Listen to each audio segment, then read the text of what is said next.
I am Dolos, mistress of deception and All trickery. that remains is your You sacrifice. are more powerful than he can Humanity imagine. has outstayed its welcome. The dead shall inherit the earth. Listen to the sound of my voice. Can you hear me? Who's there? I can't see you. My name is Dr. Salim. We've met before. Dr. Salim. Where am I? You have fallen between the world of the living and the dead. The void. I'm dead? No, I can't be dead. Deimos, I have to stop him. And you still can. I'll explain as we go. For now, you must trust me. Think back to Coalescence. The start of your journey. The beginning. The beginning.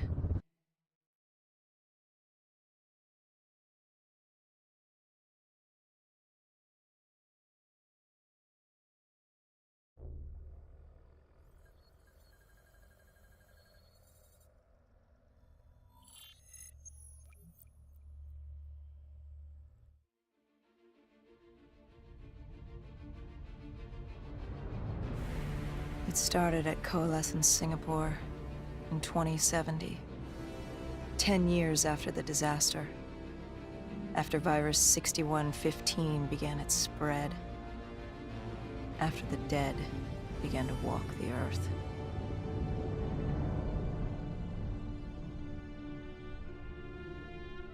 We'd lost comms with John Taylor's squad, another undead extermination team. Deaders, we were called. With our cybernetic augmentations, we were impossible to infect. We were trained to terminate the undead.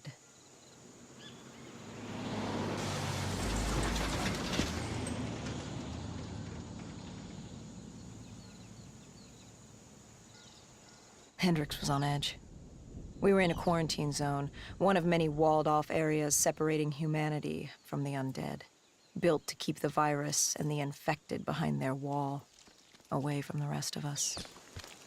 The undead weren't our only concern. The 54 Immortals, a local combine who remained in the containment zone, were aware of Taylor's activity. This place was the epicenter of the epidemic. The 2060 Coalescence disaster created the cursed world we lived in today.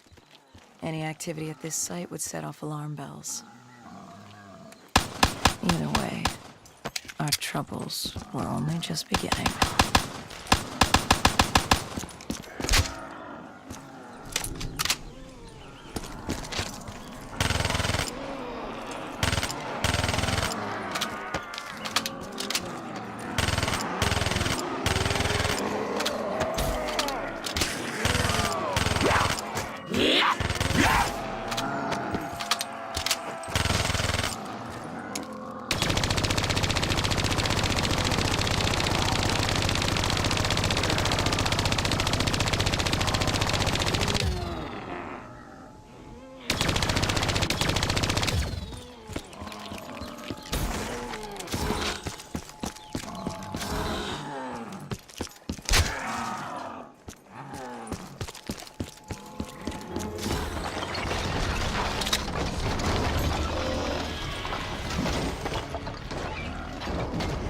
We should have known that the ASP was a brain. If we were gonna bring it down, we'd need to disable its shield and find the rocket launcher. Hendricks had a bad feeling about this. He wasn't the only one. I knew we shouldn't be there.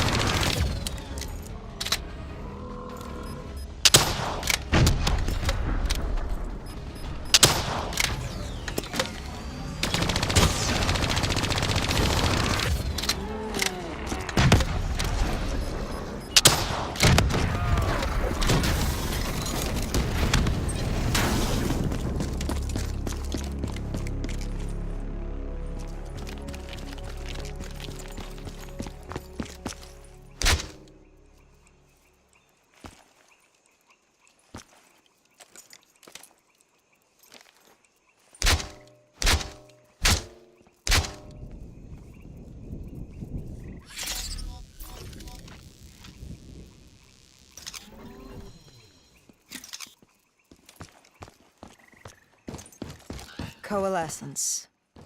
Enhance yourself for a better tomorrow. They'd been the forefront of technology, always wanting to improve the individual. The future of you.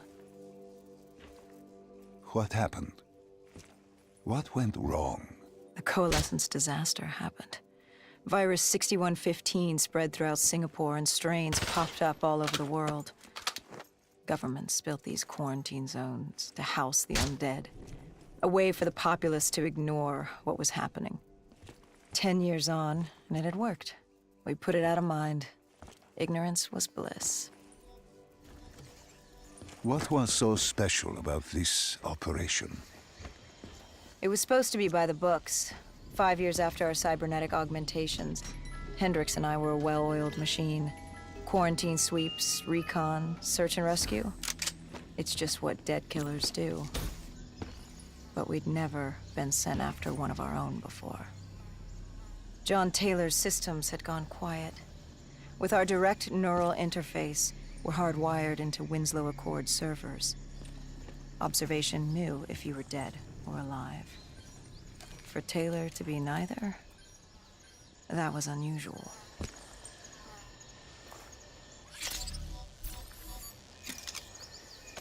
We located an EMF source and uploaded it to Central.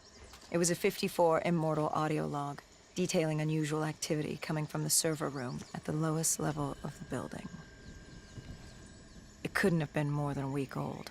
Probably why Taylor's team had been sent to investigate. Hendricks activated a recon drone to scan for life. We picked up a signal coming from far below. As we stood there in the atrium, I felt like Alice. And we were about to jump down the rabbit hole.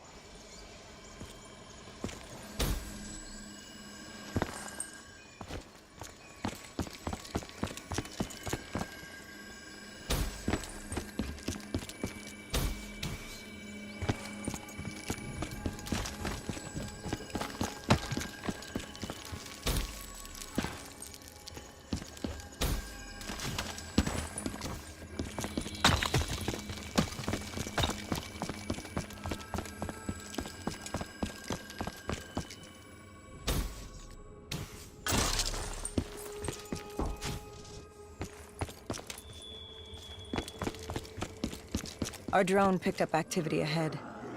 We should have known we weren't alone down here.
When man fled the virus, they left behind thousands of active robots. Machinery abandoned with one directive: kill the dead. Years later, they're still killing. But with decrepit programming, somehow humans had been added to their kill list, indistinguishable from our brainless counterparts. The strange behavior was observed in multiple quarantine zones. Another nuisance for us to deal with while on recon. We moved on.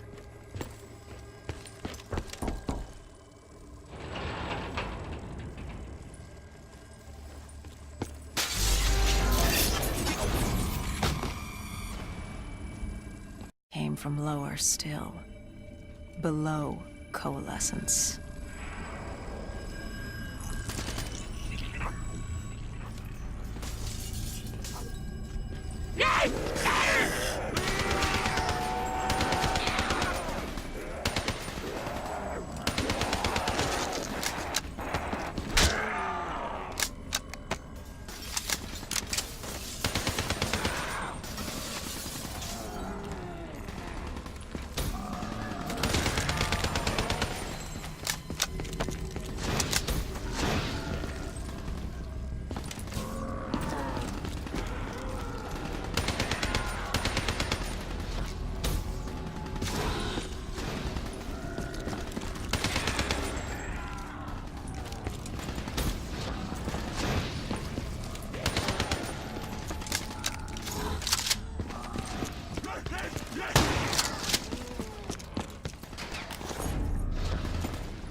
Did you have any inkling of what waited for you? No. In hindsight, we should have put it together. But the fact of the matter, that day was supposed to be like any other.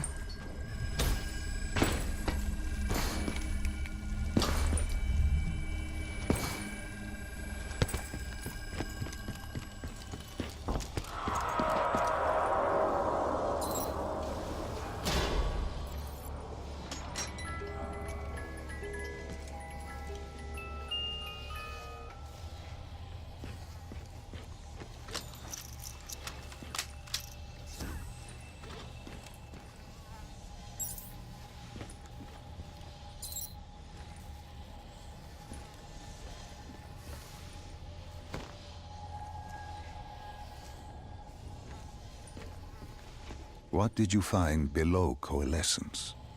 A CIA black project. Project Corvus. Unknown to the world, and unknown to most people in the know. As off the record as it got. A redacted footnote in Langley's history book. Part of me wishes we just turned back. Why? It would have been easier. For me. For Hendricks. For the world. Is it such a bad thing? To want to be blissfully ignorant in the face of daunting adversity? We didn't have a choice. Those who find fate thrust upon them rarely do.